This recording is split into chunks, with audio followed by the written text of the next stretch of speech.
Let me pull up my notes. We're at the top of the hour. Cool.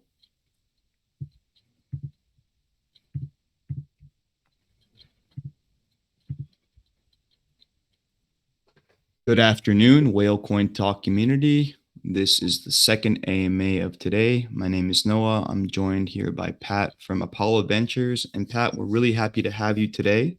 Before we get started talking about the ecosystem you guys are building, let's first get to know a bit more about you, who you are, and how you got to be in the crypto space today.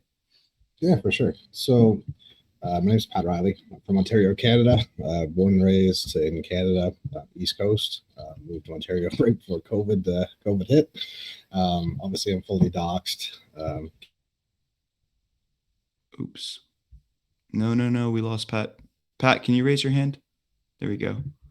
Sorry, you were saying obviously you're fully doxxed.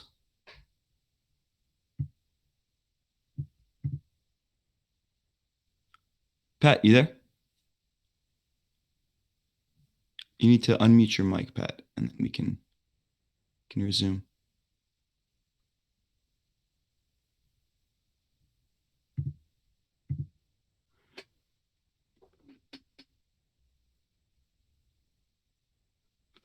I think we lost Pat. Hey, there you are, Pat. Yeah, I don't know what happened there. Yeah, so I'm from Ontario, Canada, doxxed, KYC, the whole shooting match. Been in crypto for a long time, like 2017. I kind of get into it pretty heavy. There's definitely a few projects that I invested in back in the day that I wish I was still holding, like Decentraland and some other ones. But a lot of the higher cap stuff that I got into, and over the last year and a half, 2 years, I got back into it heavy, more on the the DeFi side, lower market cap projects, and it's definitely a passion, for me, investing in crypto and getting into crypto communities, and there's a lot of projects that I got into early on, like last spring, that truly needed a hand when it came to marketing, giving them a push, just as a whale, like a holder myself, when I started in some of these like 20K, 100K, 150, whatever K market caps, I'd pay for marketing out of my own pocket to be able to help them, which really in turn helped my bags as well. And then I kind of got introduced to how shit the space is when it comes to legitimacy and all that. To find good marketing options and good ways to advertise, and even up until now, good places that are solid and secure to launch your projects. And that's kind of what I transitioned into. I've done a lot of software development in the past outside of the crypto space. Currently I manage Google and Facebook ads. I spend $700,000-800,000 a month typically on digital marketing. So, bringing my strengths and my digital side and software development side into the crypto space, like it just made sense. Let's combine the two passions, and then try to make a change, for the better, in the space. So, I guess that's the long and short of it, for me as an investor and where I'm from.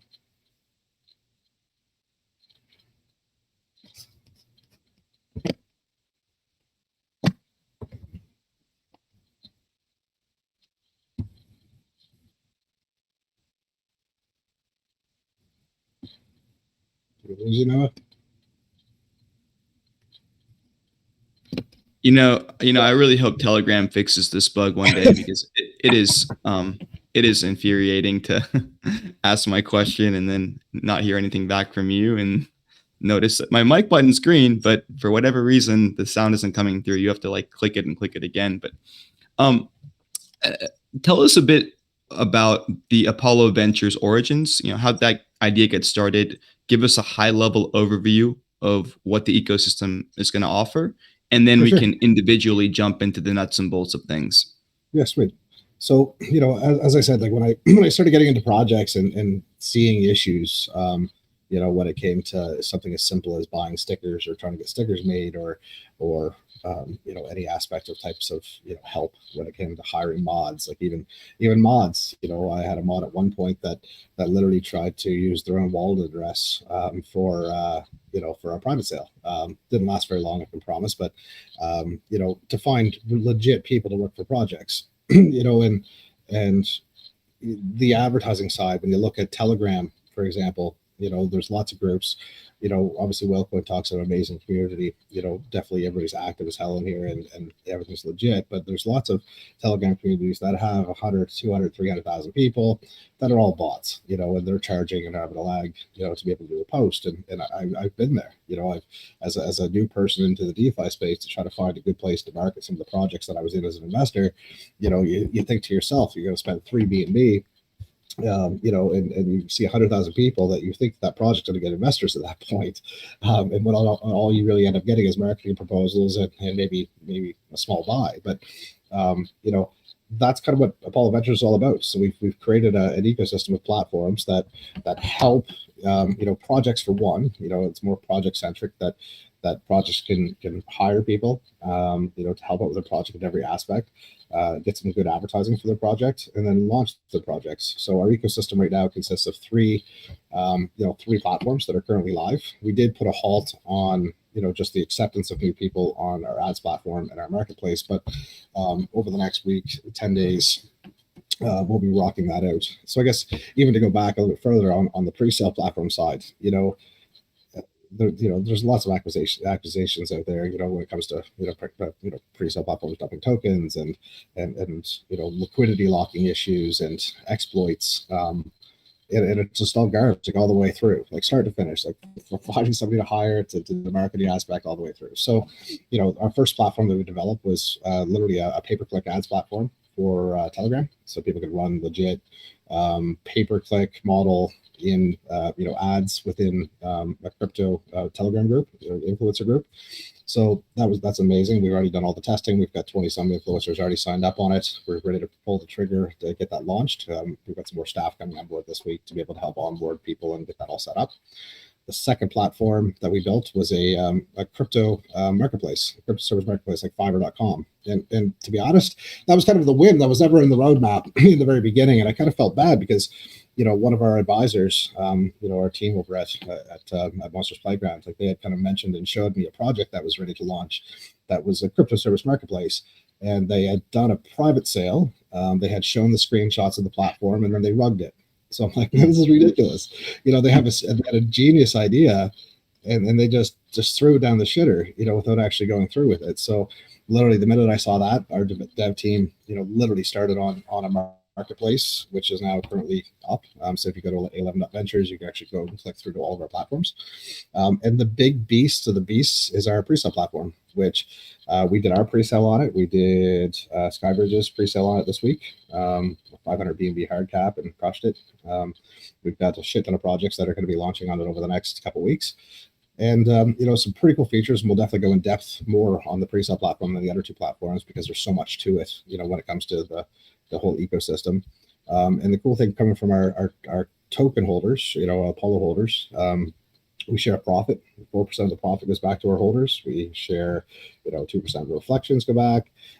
Pretty cool stuff with our NFT collection. So we just opened up a small amount of NFTs as well. So that's pretty cool to be able for NFT holders to earn whitelist spots and earn token tax and earn profit share. And it's just that whole ecosystem that's working together to be able to make sure that our holders are taken care of, can earn some serious passive income, get into cool projects, and we'll touch on all those aspects. But that's pretty much it. Like I literally, coming from a business background, for a lot of years, self-employed, the whole way to run a successful business is to find a problem and then find a solution for that problem and build it. So with my background in the software side of things, building and React platforms, we have literally a 12-person dev team with us right now that I've either combined from the stuff outside of the crypto space or hired new people in it, brought on some great Web3 guys. So, it's not just me in my basement, spinning up some contracts. We have a legit company. They're all paid through my Canadian corporation. Transfer wise, everything, every account that's being spent is my company. Canadian company, which is going to have to change over the next probably 30 days. But, I guess that's the high level. And again, sorry, I just kind of ramble on sometimes, but it's just the passion, I guess, behind it. But yeah, it's a legit company, legit project, and 3 massive utilities that were all ready and live before our pre-sale. I guess it would be 2 weeks ago now. Yeah, I mean, not at all. Ramble away. This is your 90 minutes, and we want to hear you tell us everything you want to tell us about the project and what you're building. But so let's start talking about each individual component. For sure. Tell us about the pre-sale launchpad and describe some key features that make it special. Absolutely. And more specifically, what distinguishes your launchpad from all the other ones that are currently out there? Sweet. So it's very similar to, I guess, DXL pink sale when it comes to the fact that it's centralized, that somebody can actually set up a pre-sale and go all the way through to choosing the amount of the percentage of liquidity being added to the, to Pancake Swap is our connection right now. So that start to finish process is all amazing, and it's very, very similar. How we're a little bit different is that it comes back down to, I guess this is broken down into two different things. One's the token creator side, like the project owners themselves, and the feasibility and the accessibility and the cool features we have. And then there's the investor side of things as an investor to those projects. And then I guess there's three really, because there's the Apollo community, which has probably the most benefits out of everybody when it comes to that. So I guess let's look at the token creation side. We take a 0.5 BNB setup fee, and it's all self-serve. We're actually taking the platform public for public use on Wednesday. We've already, like I said, we've already done a few things. We're pushing a bunch of new code to it tonight for tomorrow morning, but we will be fully launched for the public use, self-serve, so which is cool. So when it comes to the token creators, 2% we take for a fee of the raised BNB. I don't believe in taking tokens. I don't think that's cool. It just adds a lot of bullshit and FUD and stuff, like when you do have to sell off, or if that's even the case. And honestly, keeping tokens hostage and making somebody buy them back from you, like, I think that's garbage. There's more than enough revenue, coming in from the 2%, the 2% fee that we take to keep everything functioning as a business. So that's coming from the token side of things. The other cool aspect that we had is social sharing and voting. So very similar to what you do, like a one-click vote, like on any of the coin voting websites.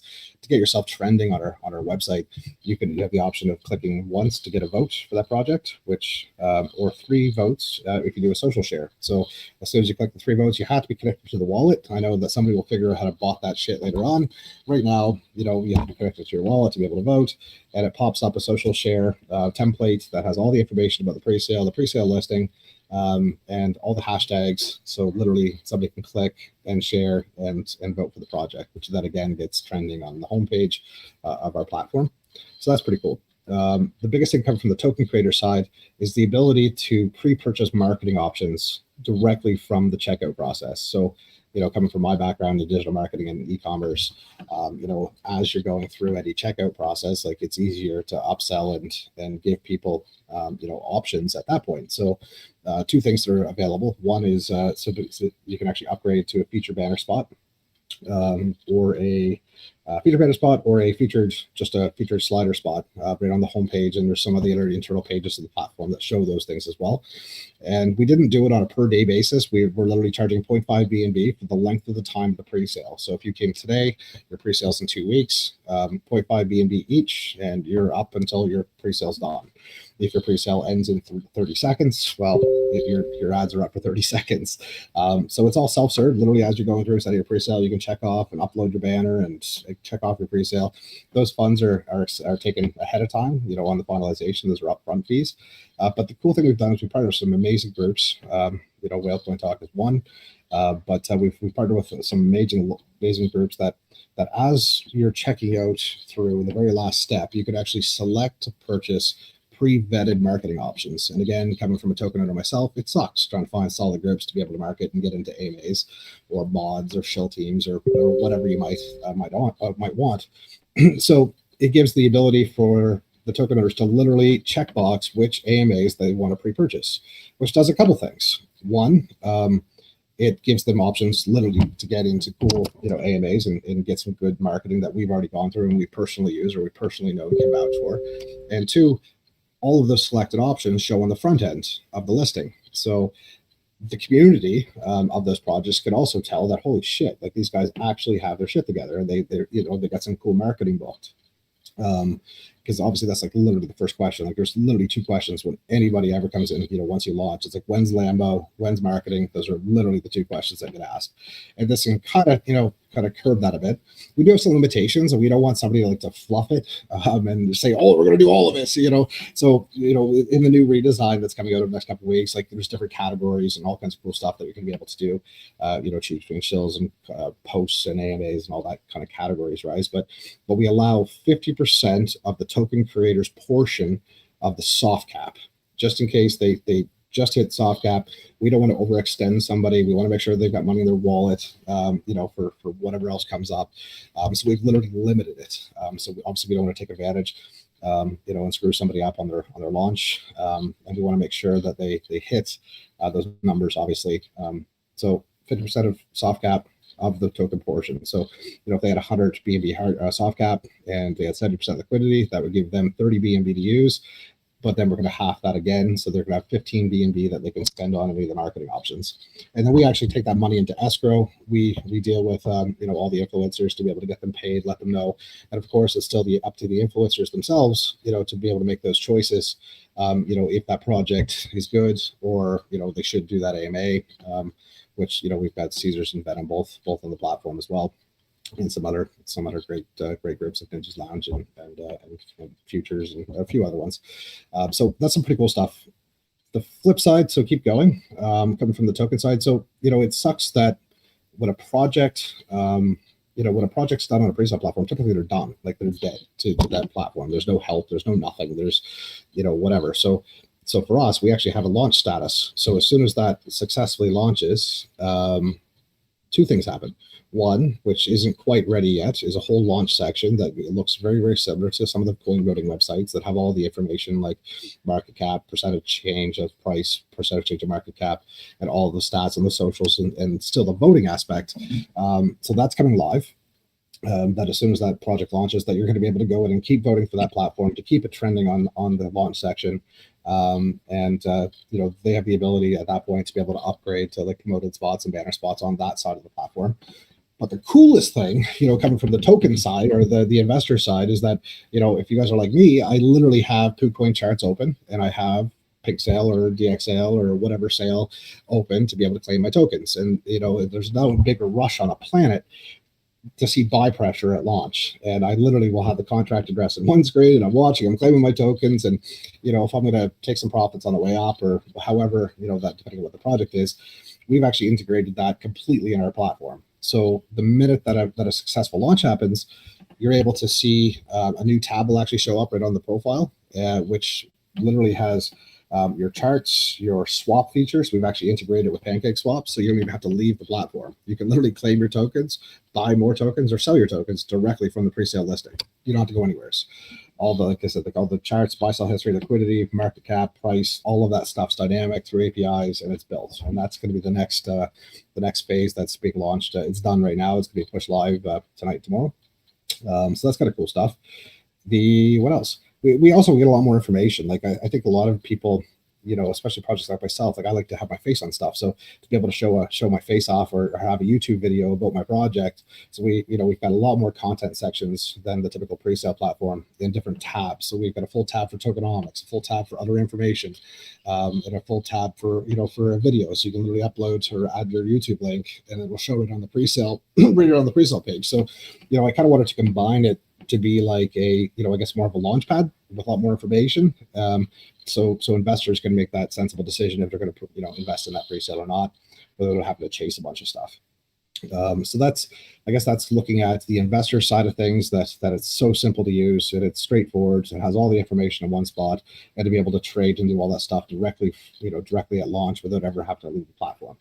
And when it comes to just a recap on the token creator side, that they can pre-purchase full marketing, they automatically go to a launch section, the social sharing aspect for their community to get involved, to be able to vote, to get them a little more trending on the homepage of the platform, and just in general out in space, when it comes to some of those hashtags that we've included in it. So that's that.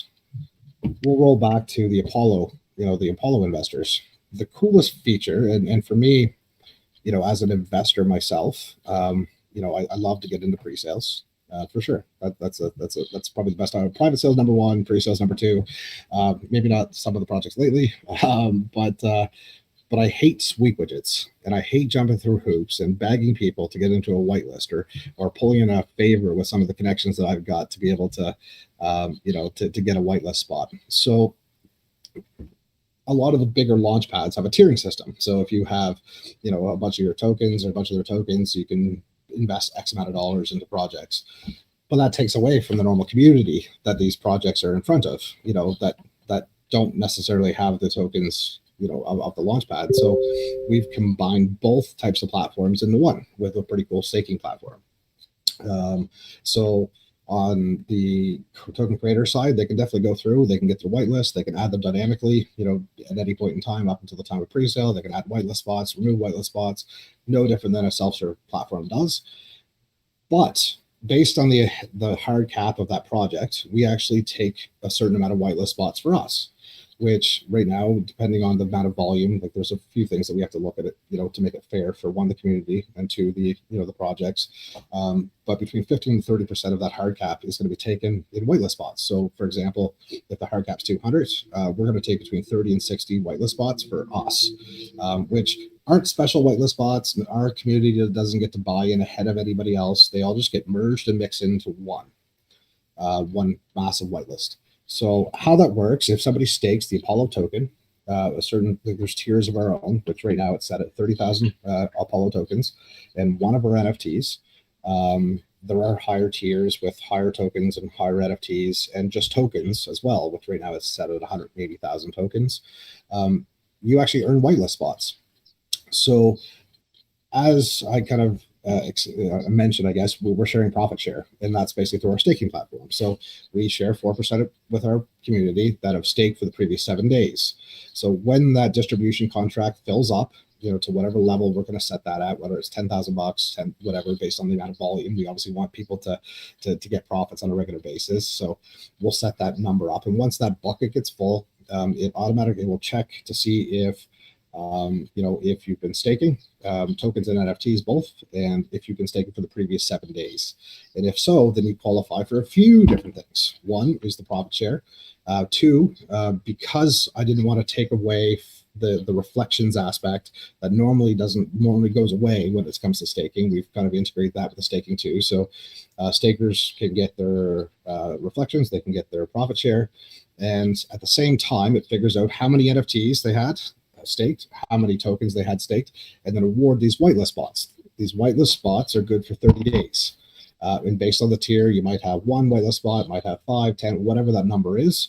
And those whitelist spots can be used by the investors at any point in time in that amount of time to whitelist themselves to the projects they want to get in on that are launching on our platform. So it basically just makes it, so simple, for us, as an investor, even for me, to be able to log it every day, but like, oh shit, look at all these projects launching, which ones look cool. So you can literally see all the cool, read about them, click on their listing, see what they're all about, and then literally with one click of a button, whitelist yourself to it, and then see in another list of all the projects you're whitelisted for when those timers are coming up, which is absolutely amazing. So it just takes that BS out of trying to jump through hoops. Now it is first come, first serve, which we're being very, very strategic on, based on the number of projects that are coming on to how many NFTs we're releasing at any point in time, just to make it fair for everybody. We don't want to have, a shit show, first come, first serve, that everybody wants to get into one project and have way too many NFTs out in the space, and nobody ever get into the projects they want to get on. So we can get into that as well. But that's probably the banging feature that people can legitimately whitelist themselves to projects. And so with the staking mechanism, you said that stakers are going to earn 4% of the revenue. Yeah, 4% of the rev. They're going to earn the basically the. We're calculating. It's going to be kind of a blend coming with the reflections, because normally it's going to be 2% reflections to the holders. But based on the percentage of stakers versus holders or non-stakers, we're going to divide that 2% to make sure that the stakers actually get reflections too on the platform. But obviously I want people to stake, and I want everybody to get rewarded. So we've built that into the contract. So yeah, they can stake to earn 4% of the revenue, and that's from all platforms and the milestones that are coming out. So anything moving down the road. The other amazing thing that I will like this is the most passionate shit. We're going to be cross-chain. So right now, our developers are we'll be releasing Crow and Milk, two chains, within the next, I'd say 2.5 weeks on the platform. We're only going to have our token as BSC, but we are making our platform whitelist cross-chain. So you earn your whitelist, you stake your token, you stake your NFTs, you earn whitelist spots, you change your wallet over to Crow, and then you will see your exact same wallet, your whitelist spots. So you can use your whitelist spots cross-chain on anything that's launching on our platform.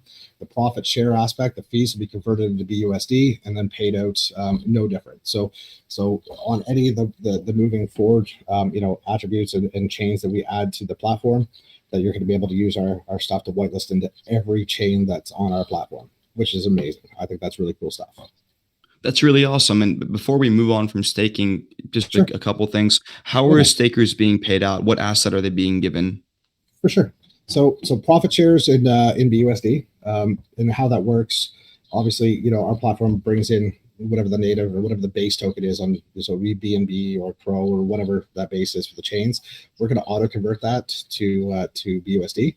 All of our other platforms, like our marketplace or ads platform, are both integrated with coin payments to allow different chains to be able to purchase the marketing aspects of those platforms.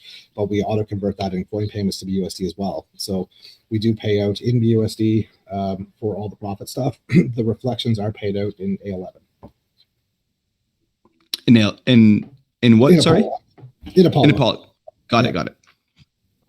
And again, how will the smart contract decide when to fill and trigger a distribution? Can you reiterate that point?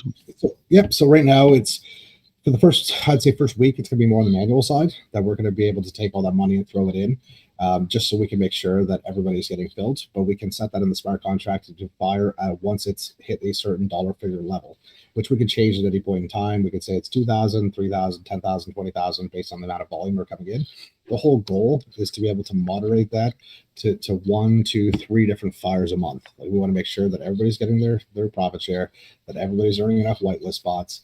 And so it will be kind of more of a manual thing to start, but then it will be completely automated after the fact.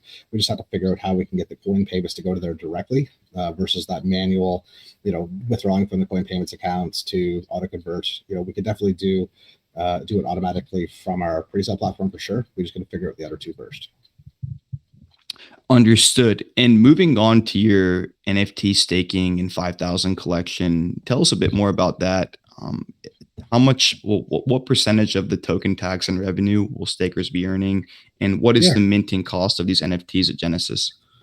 So the minting costs, so we did a private sale of the NFTs. We sold 250 of them, which everybody pretty much, I'd say by Monday, Tuesday, they'll be almost half paid off just in Apollo reflections.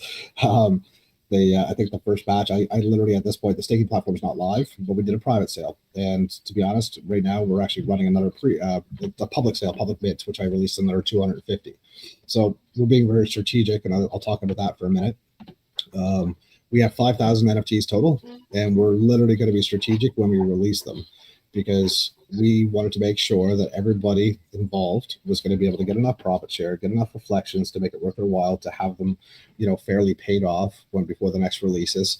Even on the pre-sale platform, we want to be able to scale up the amount of releases of NFTs as the platform grows and the more projects are launching as well. So to earn those whitelist spots, because basically every NFT you own over and above that base level is an additional whitelist spot. So when we did all the math out, we wanted to make sure that if there's 500 in circulation, how many projects do we need to have, how many times do we need to hit that, for volume wise, to be able to make sure that we're paying people back in these reflections. So I know I digress a little bit, but so it's 1% profit share on the NFTs, 1% token tax, using them along with tokens. That's when you start staking to earn those whitelist spots. And probably the banger of all bangers when it comes to the NFT side is crypto insurance. I don't really want to say the insurance word, but we're calling it the Apollo Protection Plan, just because I know coming from a legality standpoint, I can't really call it insurance, but we are actually probably, I think we are the only pre-sale platform that legitimately covers our NFT holders that are staking their NFTs with crypto insurance. So the project, we've got 3 different levels of projects that launch on our platform, or 3 different tags that somebody could get. One is the typical KYC, one is the typical audit. The third one is a vetted, which is something that we've got some pretty cool partners and Launchpads and other influencer groups and marketing companies that go through these projects pretty fine tooth comb. And for example, this morning and last night, I was on with 2 projects that I got on video with them, full docs to me, went through their business plans, made sure it was a viable model, made sure everything was up and up, where they could use their funds, what's all this going to happen, what's going to happen moving forward. And for us to put our name on something and my face on something, I wanted to ensure that it was a solid project. So if that's the case, we actually add a vetted badge, which covers those projects or covers those investors into those projects under our crypto insurance. So we've done the math out. I don't know how many spreadsheets I've done and extrapolated data based on the amount of money, like risk factors and all that, which I'll stop on that for a second, because originally I was going to launch this with just KYC and audit. That's literally how I was going to do it. And then I had a friend of mine that I think was somehow involved with Pink Sale and a couple other pre-sale platforms. And they literally went through a few of those self-serve platforms and audited them. And they went through 5 days of transactions, or 5 days of pre-sales. And do you know what they found? It was absolutely disgusting how many projects were KYC'd and audited and rugged within the first 24 to 48 hours. Wow. Absolutely disgusting. So then if they're KYC'd and audited, if they're KYC'd rather, and they rug, isn't the information, it's in their private information revealed to the authorities, right? Isn't that the whole point of getting KYC'd? Yeah, so you think, and whether that happens or not, or they turn a blind eye, but I can promise you that if you look at some of these announcement channels of the current pre-sale platforms, you will not see as many pre-sales that rug based on actually visiting the groups and finding that they're just like their Discords are gone and their Telegrams are gone, and you don't see anything about that in these announcement channels of the pre-sale platforms, which is just gross. So, I'm not here to I'm not that guy to rip anybody, but I think that pre-sale platforms have actually ruined what KYC used to be, and actually authorities. And when we picked up our KYC partners, those were literally the questions I asked. For one, I know there's legalities when it comes to releasing people's information and addresses and that kind of stuff, but I literally know exactly what I'm allowed to release. I know exactly the process that's going to be happening, what's going to go into place to report these to the authorities. And to be honest, every single person will be 100% announced in our announcements channel. And I guess I'm kind of, again, digressing off the topics, but, that's important to me. You know what I mean? Like it ruined the space. When KYCs don't mean shit, that there's a problem in the DeFi world, right? Blockchain was supposed to be completely transparent and honest. That's the whole point, that everything's tracked on the ledger. So why can't this be legit? I don't understand that concept. So, for me, like I'm literally drawing the line in the sand, that if project's rug, I'm going to announce it. I'm going to release whatever legal information I can possibly release. I will 100% announce that to the, make sure that that's been reported to the authorities. And I will put it in the announcements channel. If it makes me look bad for a couple of weeks, it is what it is. But I'd rather put egg on my face now and draw that line in the sand to know and let people know that if they're launching on our platform, I am going to do something about it. If it makes me look bad, it is what it is. It's not about the money. This is about DeFi and making the space better. That's the fucking point. That's why I'm doing this. You know what I mean? So, right. Again, that's sorry for rampage there, but no, you're fine. Cool. So, like, when it comes to the crypto insurance, like I guess following back up with that. For every NFT that you own and you stake, you earn 25% insurance, or 25% of your investment back. So, if our team, one of the marketing partners, which we've partnered with a few, like we've got Elysium, we've got Digital Fever, we've got USD Buffet and the incubator program. We're working with DGEM for some projects to launch with us as well. So there's some pretty cool partners involved. And if we all put our names on something and my face is all over this platform, I want to make sure that our investors are protected. So, for every one of those NFTs you own, 25% up to 4, which obviously gives you 100% back, which is on our pre-sale platform. So if you invest on our pre-sale platform into that pre-sale and it has a vetted badge and you own those NFTs that are staked, you can literally claim back if something happens in the first 6 months. So if that project rugs or has a rogue dev or has a massive exploit and they just shut down the project completely, and they never come back, we're going to pay that back and reimburse that money, that initial investment into the pre-sale platform. So if it was a 3 BNB max buy and you maxed her out and you got 4 NFTs, I'm going to give you the 3 BNB back. And the way we're working it, that you're allowed 6 claims per year and no more than 1 claim per month. I guess you should probably look, do your own research a little better if you're getting into better projects and other projects and over and over again. But anyway, so again, I'll digress. But we want to be able to pay back and help out, those people that are getting hurt. And if I put my name on something, I want to make sure that our group's secure. To actually move even further, the problem is like some of these people. Oh, go ahead. Well, sorry. Before we move on, yeah. I had one more question. How is what exactly does the insurance cover? It's rugs. If the project that has an approval from you guys is rugged based on the number of exploited, based on the number of NFTs the victim has staked, whether it's 1 to 4, they would earn back 25 to 100% of their initial investment, respectively. Yep. Got it. And how is the insurance plan funded? Great question. So obviously, we did a little bit of a private sale, which was 250, and then we're doing a public mint right now. I think yesterday we sold 150 of them. There's 100 left. 30% of all the money that we bring in from those NFT sales are going to go into basically a crypto venture fund or venture capital fund, which I'll manage with our team, and we can get into how that's going to be allocated. But 30% of all of that goes into that fund, as well as 20% of every single dollar that comes into the pre-sale platform goes into that as well. It's not about, like I said, it's not all about the money here. So basically, our NFTs have sold at $250, which the current price is in BNB. I think it's like 0.618 or something BNB. That's going to add up to quite a bit of money that we can then use to be able to invest in yield farms or stable coins, or help a project get off the ground and take private sale allocations for Solid or some other venture capital type investments into something else in the blockchain, to be able to diversify a nice portfolio, to be able to grow that, even on the numbers basis, what our projections are, coming from a market share standpoint, how many projects will launch on our platform. The 20% aspect alone is enough to be able to fund what we need to fund, but it's just going to be over and above, because obviously we want to pay people back quickly and not have this, I know there's other crypto that say they've got insurance, but, I wanted to make sure the numbers actually made sense coming from a longevity standpoint for that pool. So that's basically the plan. So there'll be a percentage set out for pretty much every level of risk, from farming to stable to actual investments. Then that's how we're going to grow that fund. And circling back to the NFTs, wrapping up those thoughts there, you said you're going to be releasing 250 at a time, up to 5,000. Yeah, so it's going to be based on volume, because obviously we want to be able to get the volume up. And in my head, I hate, for one, the utility is amazing. People want to have the crypto insurance, that's a no brainer.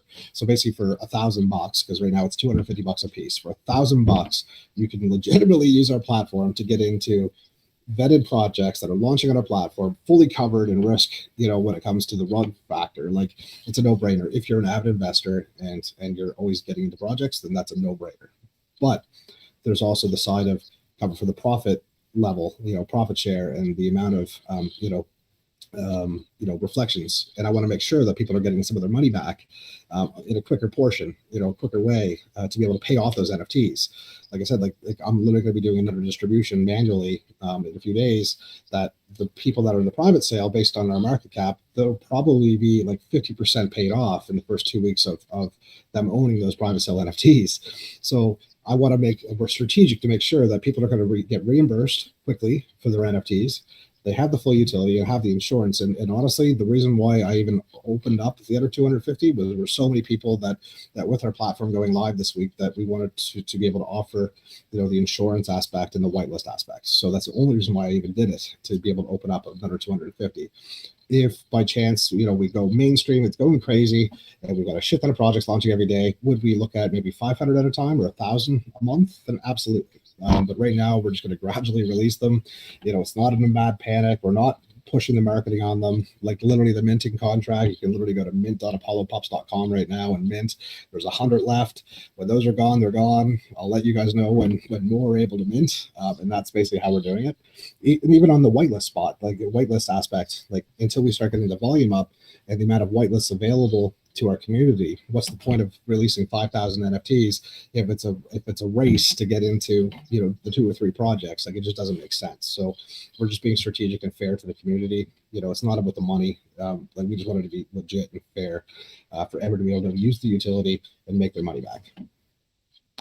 And I might have missed this, but what is the minting cost per NFT? Yep. So they're $250. $250. So you're releasing 250 at a time, and they're $250 each, respectively. Yeah, exactly. Yeah. Not saying like coming from a demand standpoint, like if later on, the floor price on some of the markets are a little bit higher, then we'd match, whatever that floor price might be. We haven't set a collection, like an official website yet, to have the collection listed really, but like NFTtrade.com. So actually, some people are already trading some of the NFTs, like literally right now. If you went on, some are for sale, some are whatever. But yeah, we did the private sale was $200 in USD. Now it's obviously BNB when it comes to the staking or the minting contract. The next release, based on the demand and what that floor price is, that it might go up a little bit. But for right now, realistically, it's pretty safe to say the next couple rounds of minting will be at that $250 mark. And we're able to mint these through your platform. Where are they minted? What website? So we kept kind of the branding separate. So like apollopups.com is the actual NFT collection. Mint.apollopups.com is where you can mint it. It's literally just a minting contract that you can go on and connect your wallet and mint. The NFT shows up right in your wallet instantly. So that's all set up and live right now. So I guarantee there's probably maybe a little bit less than 100 left now available, or around that, I guess. I haven't checked, to be honest with you, in the last few hours. And do we need to be whitelisted to go ahead and mint those, or are we free to go? Yeah. I didn't want to go through the stuff of the whole marketing push, because that's not really it's the focus. The platform's the focus. Our investors are the focus. The NFTs are just the utility. So if somebody wants to take advantage of the utility, by all means, definitely mint an NFT. But we just did it straight up public. Cool. And let's talk a bit more about your instant KYC services. Which KYC partner are you currently integrated with? So right now, we're still haven't done that coming from the instant aspect quite yet. It's in the roadmap to do. There's 2 different companies that we're dealing with. One is the same company that works with the Binance, the exchange. So the KY or the verification when you first do it, coming from a facial rec, document verification, all that stuff. So that's going to be something that we will integrate a little bit later. Right now, we've got coming from the partners that we brought on. We've got InterFi, we've got CoinSalt, and a recent partner that we brought on board to help out with even some of the vetting aspect is Stack Finance, which they're still actually in the pre-sale phase, but lots of video chats with those guys, and so they're going to be helping out as well, which they actually do have that automated KYC as well. But it is something we're going to integrate just to make it easy and simple for people to get KYC'd for the platform. Even on the auditing side, we've got a partner that we're working with out of the US that offers a very high level auditing for in completely AI. So, that's not going to replace some hands-on, audit of a contract, but it definitely goes in way more in depth to an audit than a typical like token sniffer or one of those types of platforms that do a quick scan. So we're going to be integrating that as well. Like if there's anything that we can do to make the platform safe or safer, for the community, we're gonna bang that out to make it easy for token creators and investors. And how long will it usually take for clients to get KYC'd? Also, what credentials do you guys typically collect? So like when it comes to our partner side of things, like they're bringing in like IDs, they're doing video chats or at least recorded videos, wallets, to make sure that the people that are KYCing are actually the wallet owner, like the contract owner, because I don't know how many people, here's here's $20, can you KYC for me? Which, of course, there's always ways around everything, right? But, we can just try to curb it as much as possible. So we do get documents, address verification, the videos, and selfie side. When it comes to the AI side, that goes a little crazier. It actually does complete document verification, like real world document verification goes through, full facial recognition, likeness to ID, a bunch of different things, and through a massive database, a worldwide database of people. So that that's either between Stack Finance or what we might put in, with our own system. And moving on, how long do your featured and banner spots run for typically? Yeah, so it's just for the length of the pre-sale. Like it's really hard to calculate. Like if somebody's gonna, nobody really know how long the pre-sale is gonna run. Like if they list today and they set a date for 2 weeks, cool. And if the pre-sale fills out in 2 minutes, they don't want to pay, for 14 days if it's only going to take 10 days, right? So it's literally stays up for the length of time of that pre-sale. So if you come on our platform today, pay for that stuff, and you book it 2 weeks out, your banner's going to be in rotation that entire time, and it's just that flat rate. And right now it is set at 0.5 BNB each, but again, based on volume and demand, we would look at increasing that price, which again just goes back to our holders, really in the profit share as well. But it is, yeah, there's no set times. Will that change in the future? It might. But right now it's literally for the length of the pre-sale. So the minute that pre-sale finalizes, the banners and stuff automatically come down. Cool. So it comes with the package. Yeah, so it's like on the setup. So it is 0.5 BNB to set up the pre-sale. And literally as you're going through, right, you can choose if you want to pay another 0.5 or 0.5 to get it going. But it's all completely like automated right in the platform. Like we don't even have that option to the back end to put somebody as a banner or featured spot. It's completely automated from the pre-sale setup itself. Cool. And really quick, I know we talked about this off the record, but what are your plans for AI auditing services? I know it's still something that's just brewing, but I mean, what would that look like from a high level? Yeah, like it's just there's definitely technology out there that can pretty much run through a contract. And there's basic ones that run, just look at honeypot and look at wallet sizes, but there's others that definitely have a massive database of known exploits and known issues that can check. So there is a massive company out of the US, until we get that kind of more solidified. I'm not going to say who that is quite yet, but they're they've done government stuff, government contracts for blockchain and smart contract auditing. And it would just be completely automated that every single project automatically gets scanned by it. Like it would be something that I don't think we would charge for necessarily, and I don't think that's the way. If it's an API call, I don't think it's that big a deal. We would just cover the expenses ourselves. But at least give it a little bigger than a typical scanner, and maybe a little bit less than somebody's eyes that are actually going through lines of code looking for that stuff. But coming from the same idea, like I think AI is where it's going to be in the future, and all this everything like be automated. I think it just makes sense to move in that direction. And Pat, when a project finally launches, will you guys still remain involved with them? If so, how? Yeah, so like I guess that comes back to like the launch section of the platform. Like it's that people can legitimately still use the same votes. Like so if they had 10,000 votes or whatever it is coming from the pre-sale, that exact same pre-sale listing just moves over to the launch section, that people can just have their daily tasks to be able to go vote.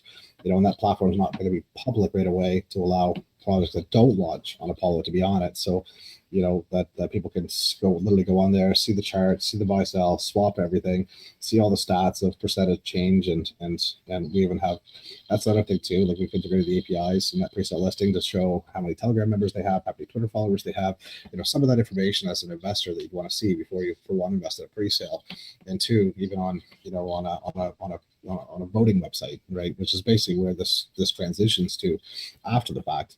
Then they're going to be able to get their promoted spots, their banner spots directly, on that launch section as well. There was one aspect that I kind of didn't touch on when we were really talking about the pre-sale platform, another feature that we've recently announced that we're going to be adding, especially when it comes to the insurance side of things. So again, I guess if you don't mind, I'll just scoot back to that for a sec. Certainly. That our crypto insurance only covers the pre-sales that are on the platform. And I'm like, and then we had investors that, okay, well, what if I get into the private sale? Does that get covered? I'm like, no, it has to be, you're investing in a project on our platform that we've gone through. So we're actually opening up full private sales as well. So we've already got the smart contracts actually done. We just have to figure out the integration side of the front end, which will allow literally, projects to be able to launch a private sale directly on our platform with the same listing information, same voting power and aspects, and a lot of the same coming from the marketing aspects, and even pre-purchasing marketing. It's just the only difference is instead of going into into liquidity and to the token owner at the end, it's really just all going to go to the token owner, which has both vesting options on both sides to allow the investors to be able to be vested, or the private sale to be vested as well on a certain locking and non-locking period. So that's another cool feature that's being built as we speak as well, just to be able to cover our people on the insurance, on the private sale, then pre-sale, and then look after those projects after launch. Very cool. Pat, moving on, how do you all plan to diversify and utilize your VC fund?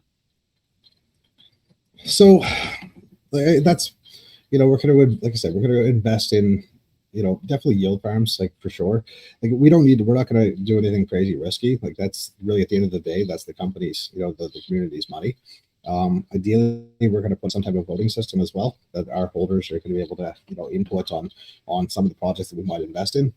But it will be used as a capital company, a capital fund, that if we actually, a project that we vetted, for example, is running a private sale that we want to get ourselves into, and we would never dump on those projects, but it might be something we invest in and even invest those tokens over X amount of time to be able to help grow that fund, or it's straight up on different staking platforms and farms, to be able to grow that fund. Like it's, realistically, if we could even pick up 30, 40, 50% per year, that's more than enough, because coming from the stability of that fund based on our current revenue model, that we're stable anyway, coming from a longevity standpoint. This is really just adding to that extra cushion, and that extra protection on our side.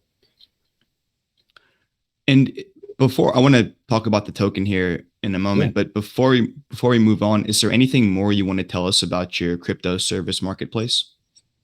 So the crypto service marketplace, I guess we can touch on both of those platforms because we can kind of go backpedal a bit. Like the crypto service marketplace is literally just like Fiverr.com. For me, like there's other competitors out there, which cool. Eventually, we're going to make a direct correlation, a direct integration with the marketing options that are shown on our pre-sale platform to people that are listed on our platform, which that is 100% a place that we're going to be integrating the KYC aspect, instant KYC for sure. That's literally in the works. So for me, like I literally spend a shit ton of money, between Fiverr and Upwork every single month, and for token creators and that might not have credit cards or might not have an easy way of moving crypto around out of the space and onto a credit card to be able to use. So we literally built a crypto service marketplace that you can hire anybody, when it comes to designers and mods and, shill teams and different stuff from different marketing groups.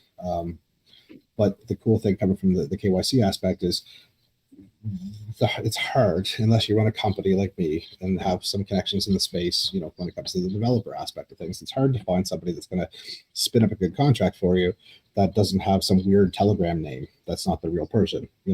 So for us, we wanted to be able to allow anybody really on our platforms to be able to KYC on the marketplace, to be able to, for investors or for token creators or anybody that wanted to hire a designer or a developer or whatever, a mod, and choose from KYC profiles, because there are a lot of good people. The problem is like just a few people have ruined it. Even for me, like I get marketing proposals up the yin yang, and I'm sorry, if I offend people, I'm sorry, but I literally delete them. Like I don't even respond to them anymore, just because the amount of fraud versus the amount of good, it doesn't take, out of the 150, 200 a day, it doesn't make sense for me to go through them all to figure that out. But if there was a place like this that the good ones could actually go and get listed and get verified and get reviews and ratings and offer their full services and have it all verified and through an escrow service, I would do that all day long. I would I'd use my own platform to hire people all day long, and it's free. We do not charge a seller anything. We don't take an upsell. We don't take shit. They can literally list on the platform for nothing. We charge the buyer 10%. Some people might think that's crazy, But for me, by the time I take my crypto and I move it from, I'm in Canada, so by the time I move it out of Mater Trust and into Bitmart now, because I can't use Binance anymore, Bitmart, and I convert it over to something that BitBuy uses, who sends me the e-transfer, all the fees down the road, and then I put it on my credit card, and then I use it. Yes, I'll pay off my credit every month, but there might be interest there, and there's the fees on the other platform anyway. So it's just easy. We charge the buyer 10% fee just to use our platform. We don't charge the seller anything. So I guess that's kind of sums up that whole marketplace thing. So, we are going to be rolling out some series of marketing and sales, tactics for that over the next couple of weeks. The bread and the butter and the baby was to be able to get our pre-sale platform live and launched publicly. And I guess the other platform was the Telegram ads thing. So I don't know if you want to talk about that. Yeah, I was going to say, at a high level, what services does your ads platform provide? Yeah, so right now we've got it's literally a direct integration with Telegram. So like we literally built an entire platform. I know there's a couple other ones that do it, like Telegram bots that will automatically post, but like I'm a digital marketer. I like to see data. I like to be able to know how much money I'm spending on marketing, how many clicks I'm getting, what the click-through rate is, and all those data points. Because if I can measure what I'm spending in marketing, then I can scale it. So if I knew that I was going to put $1,000 into this ads platform and it was going to get me X amount of clicks, well, if that's acceptable, I'll double down. You know what I mean? Like it just makes sense. So for us, like we partnered with some cool call groups, some other little bit medium-sized influencer groups, and literally they've come from the influencer side. They can actually within 60 seconds sign up for our platform. It's all self-serve as well. They can sign up for our platform, connect their Telegram group or channel to our platform. They even have the flexibility, because we know that just like Wellcoin Talk, you guys are busy as hell and doing AMAs and your own posts and whatnot. We don't want to take away from that, but we can help monetize a little bit more, which allows it basically allows you to connect and choose what days of the week your ads show, what times of the day the ads show, and how often. So you have the complete flexibility at any point in time to make changes to that. So, maybe you're feeling under the weather today. You've got no AMAs booked. Maybe it's in a bear market, and there's not a whole lot going on the go. You can literally go on at any point in time and change anything you want to show ads more often. On the advertiser side, they can legitimately go on. They can add money through our coin payments integration. As soon as that's confirmed, the money gets added to their balance. They can literally create a campaign. So they can put, just like on Facebook ads or Google ads, you can put your headline, you can put your content, you can upload a picture or an image. You set your link and even the button text. So if you've seen like some Telegram groups, like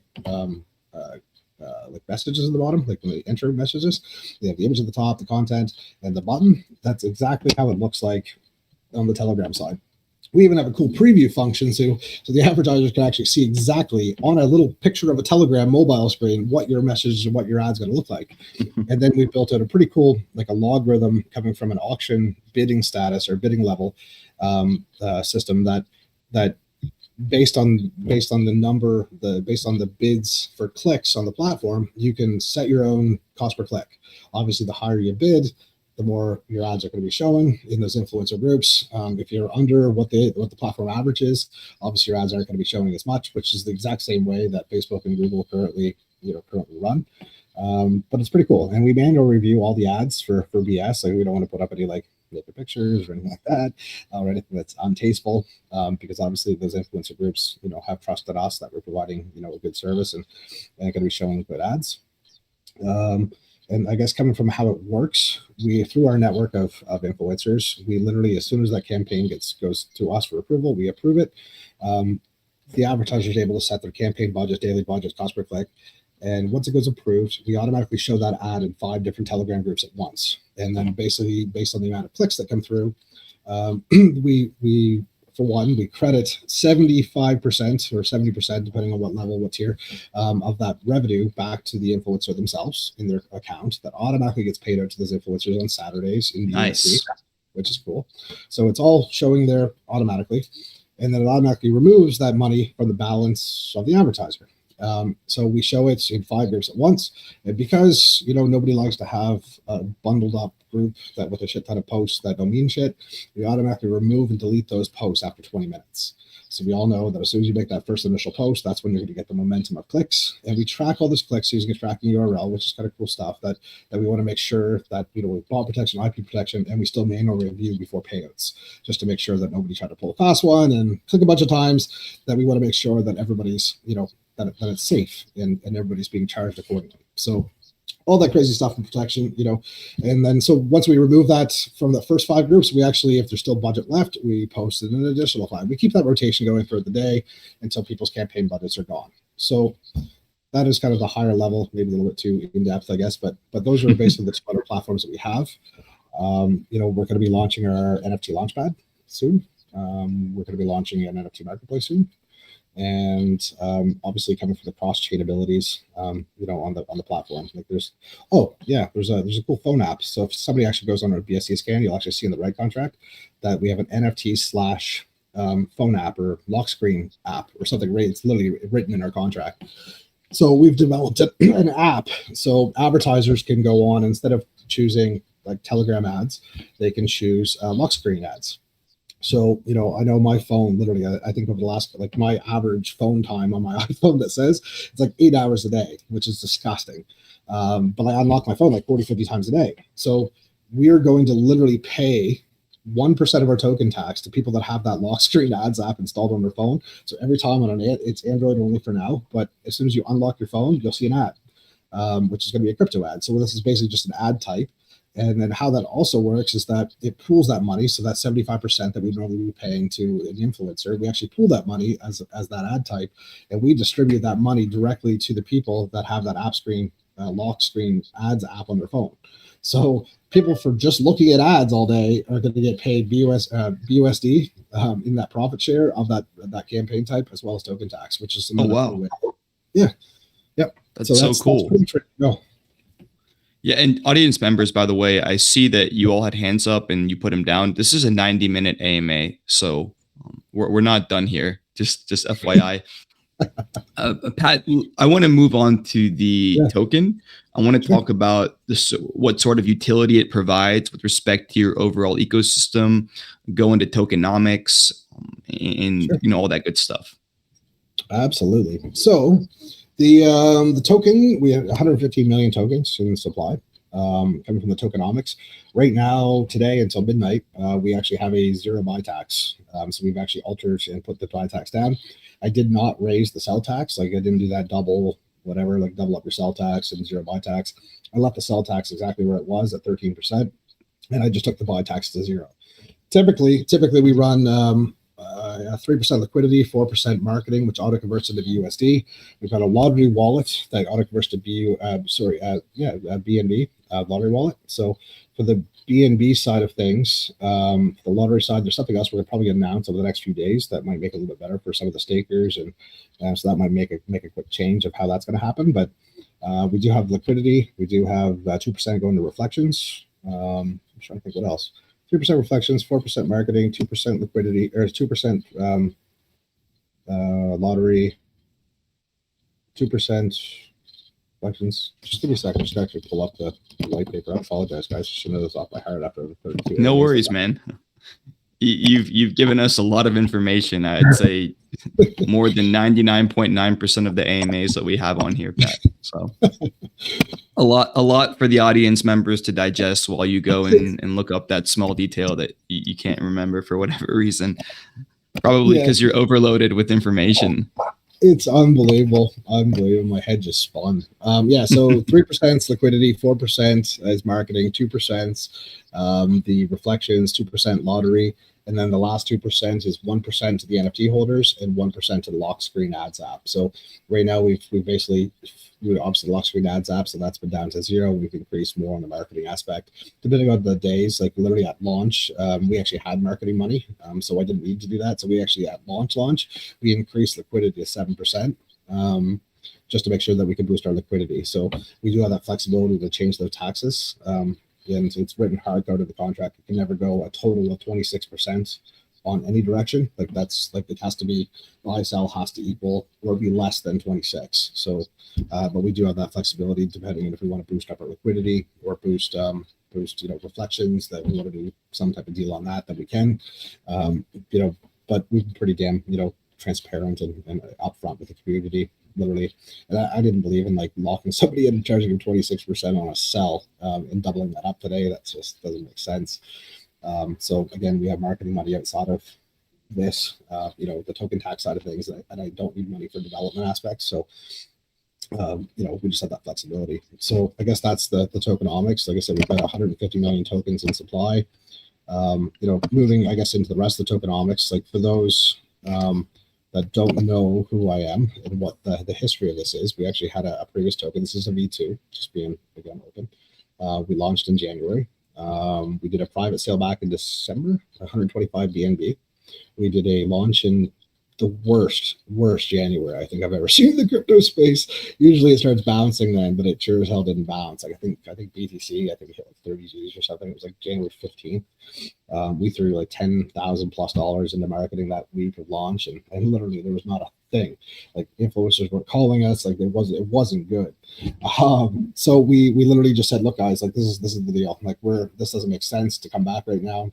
We're going to take some time, build out the platform. And literally what we did is we actually airdropped another type of NFT. So if you're in our chat, you'll hear two different types of NFTs being talked about. One is a VIP NFT, which is the same thing. They just have a cool gold trim on it and a little diamond holder at the corner. And those people can stake those NFTs and earn an additional 5% profit for the entire first year of business. And I think that was very important to make sure that our holders, previous holders, were taken care of, especially when they waited a little bit of time for this market to come back. So, coming from that, we did do a pre-sale as well at this launch, which it all went to basic marketing and 70% with liquidity. So that was a 200 BNB hard cap. We had about 300 holders from previous that got airdropped. A lot of them are smaller. A lot of them actually, at this point, are probably quadrupled up in the amount of tokens they purchased because they just are so into what we're doing. But then, anyway, that's I don't know what other questions you wanted to talk about on the tokenomics side. Yeah, no.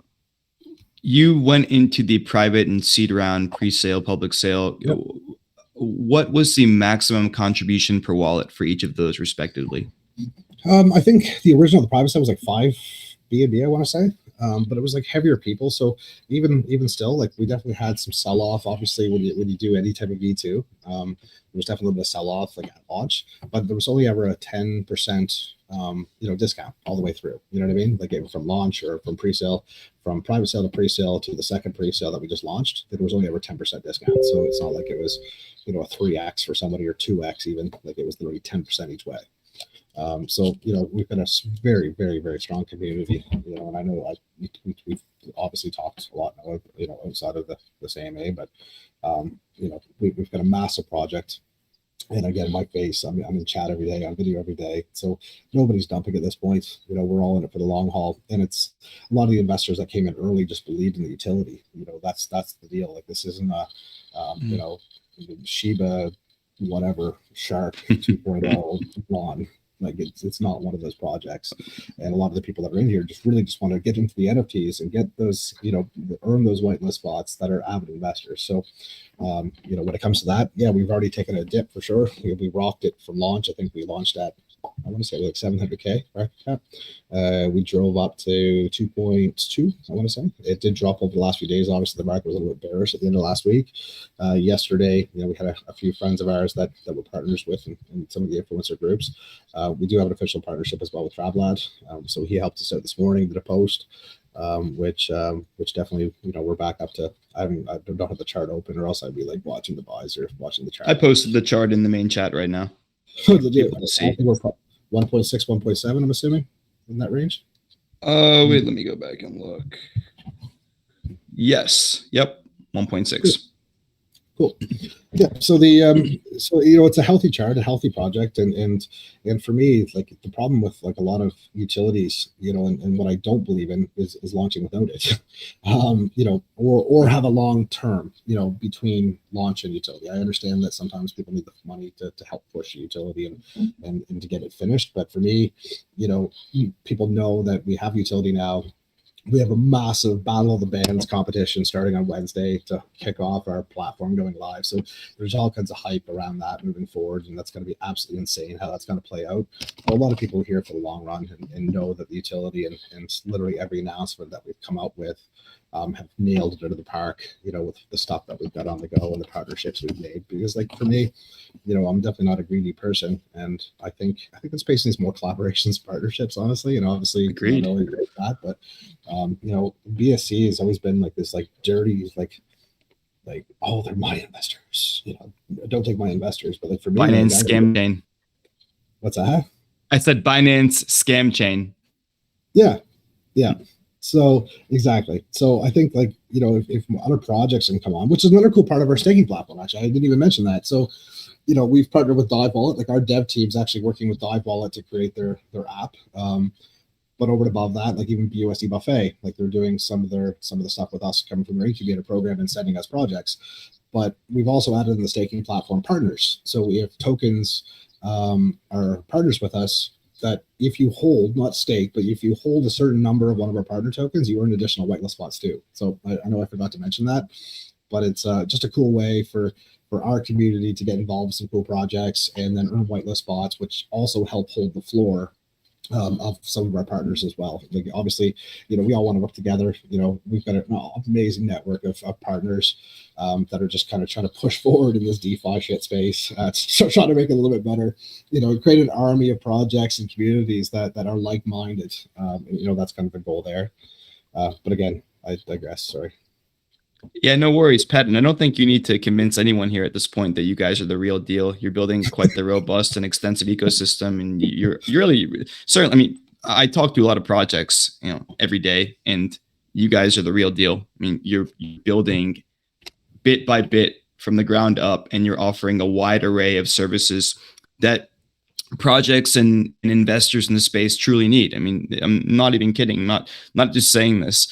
So we're honestly honored to be partnered with you as well. And can you just list out any other major partnerships you have? And after that, I'm gonna start calling on community hands because we have a lot of hands up, a lot of questions, obviously, for this very, very cool and very exciting AMA. For sure. So obviously we're officially partnered with Whalecoin Talk. That's a given. So I know that we are on the site, and our new website's going live for the next couple of days, which will be added. We've got a official partner with Travelad. Now, mind you, all of these groups aren't these short-term partnerships. Like all of the partners that I'm about to list are these long-term that have the same goals and same outlook on what this project's going to bring to the table. Coming from a market share standpoint of pre-sales and have the same beliefs. So Travelad, Whalecoin Talk. We've got the SIRS, we've got Elysium, the marketing company, we've got Digital Fever, BUSD Buffet, Dive Wallet. I want to say Monsters Playground for sure. Those guys started us out. Definitely the supporters. Ninjas Lounge, Brian over at Coin Launch. I could literally keep going. Like there's so many literally official partnerships that we've created to be able to work with moving forward. And I'm sorry if anybody in this chat that I'm missing somebody, but there's literally like 10 plus massive partnerships. There's a few more that Stacked Finance is another one. I love how they're trying to bring. They are going to bring legal contracts, legal work into the crypto space. I think it's important, to make this a safer place coming from a legal standpoint. So, Stack Finance is one. And there's definitely a couple other ones that are coming down the pipe over the next week. So there's a few. Awesome. Excuse me. And Pat, quickly give us a breakdown of your team. How many team members are you guys doxxed? Yep. All that good stuff. Yeah, so I'm the CEO founder. I'm doxxed all over the place. Like my socials are in the chat. Most people actually have my personal cell phone number. So yeah, careful with that. I know. Definitely a lot of our partners have my personal information. I've been double KYC'd because again, coming from our whole platform, our platform token and me, I've been double KYC. The platform and the token have both been double audited. After there was a certain pre-sale type platform project that was exploited like 3 weeks ago, I went fucking paranoid and got double everything just to make sure. And even come from the security and the transparentness with our community. So The rest of the team, like they're all employees of my company. So whether they're on my direct payroll or if they work for a third party company that are on retainer, sometimes I do like I'll swap out assets if I need blockchain or if I need front end back end. But a lot of these guys have worked with me for a very long time in multiple projects outside of the crypto space, like whether it be CRMs or redistribution systems or whatever that might be. So these are legit employees of my company.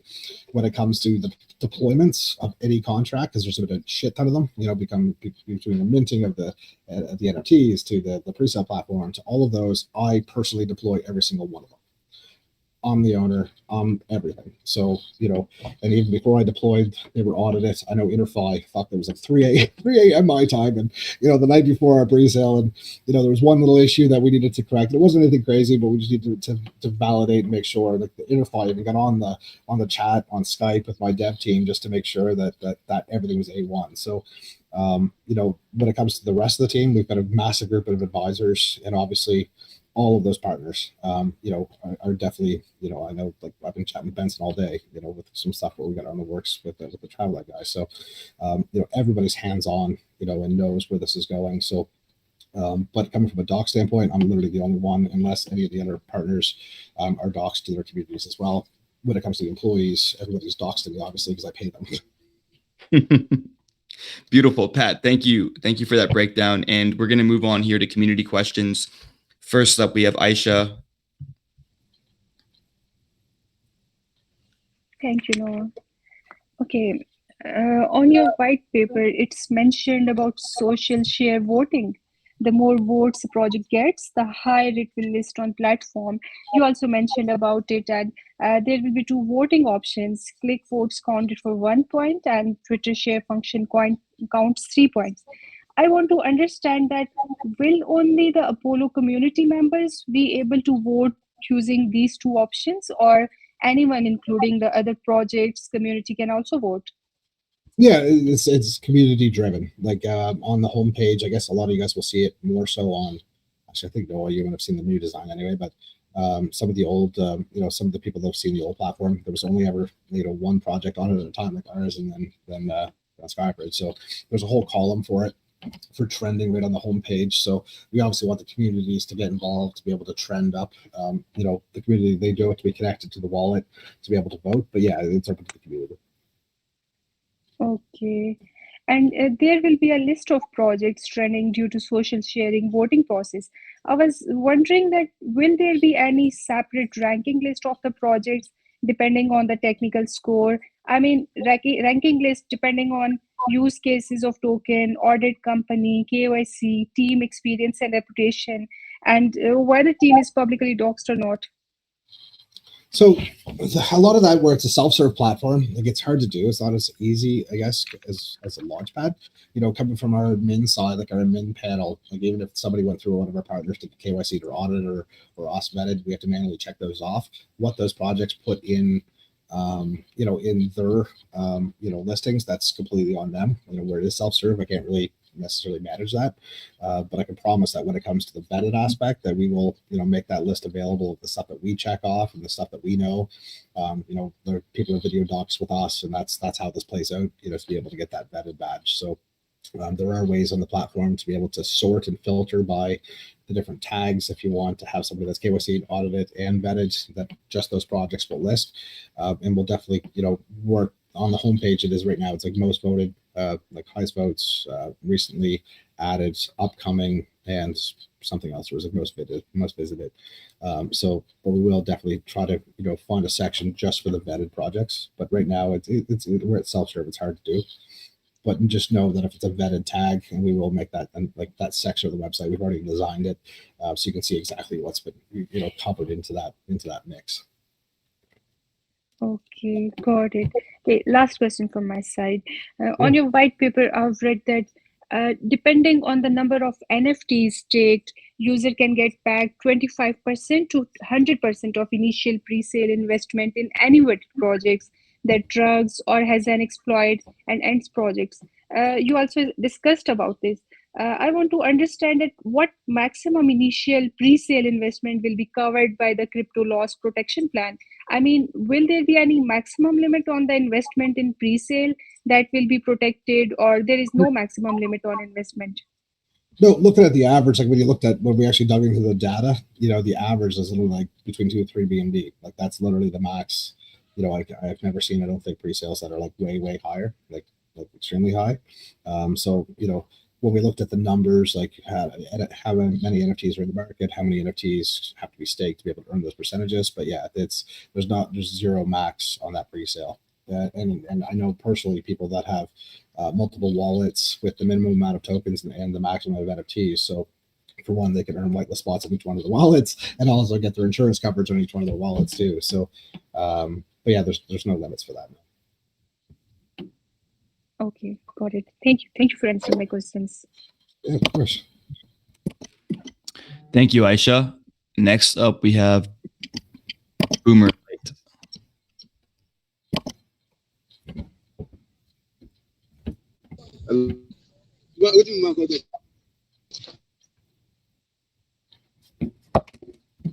I can't. Hello, can you hear me? Now we can. Yep. Okay. First of all, thanks for the opportunity, and I do commend you guys for the great presentation. Well, I just want to ask a brief question about the project. So, I just want to know what are some prominent features that makes your project ahead of other projects in the crypto space? What are the future? I didn't catch that last part, man. Yeah. What are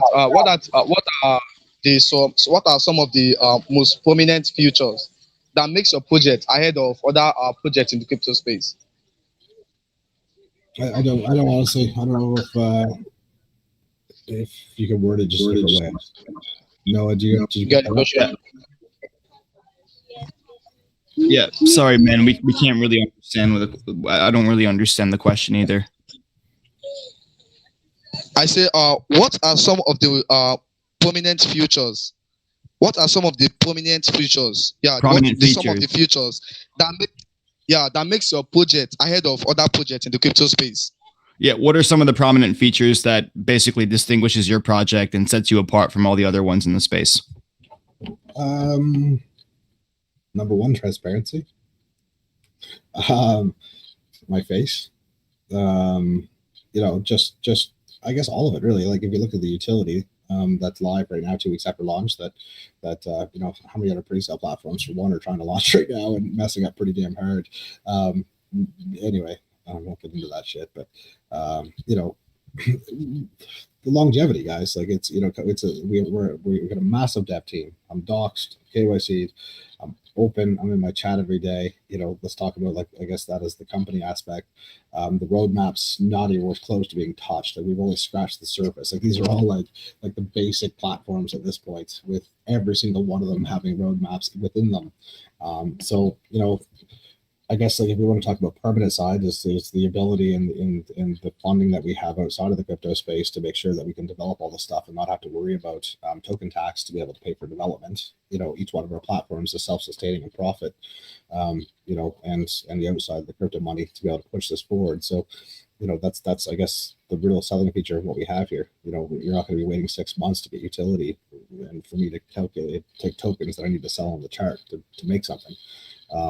And it just changing the space, like just making the space. Like DeFi sucks. There was literally a week that I lost $28,000, like literally 28 grand down the shitter, just on that was initial investments in projects that I thought were solid that weren't. I think just coming from a longevity and permanent side is just going to be the transparency and trying to make a change. That's where it is. Great. Thank you, Pat. And thank you, Boomer, for the question. Yeah. Next up, we have Venice.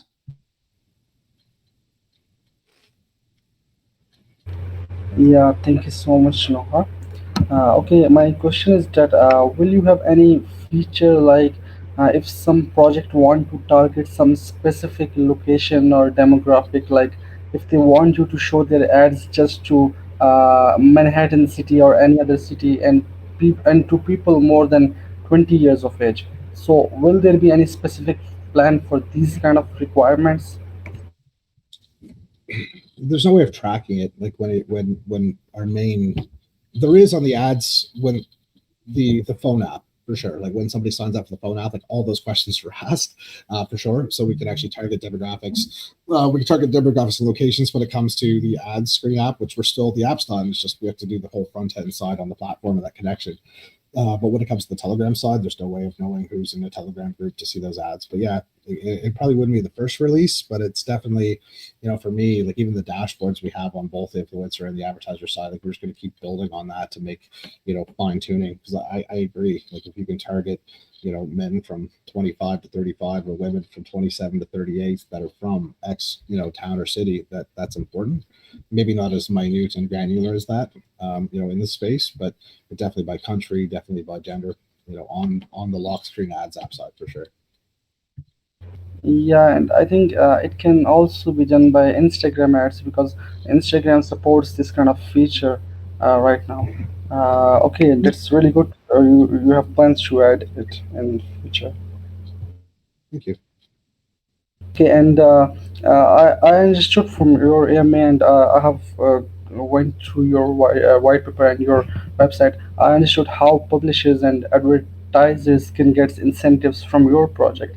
But how can a normal user who just sees these ads can earn money? I mean, will there be any incentives ads through which users can earn money? Like if someone sends a referral link to somebody, then they can earn some percentage on it, or how a normal user can earn from it.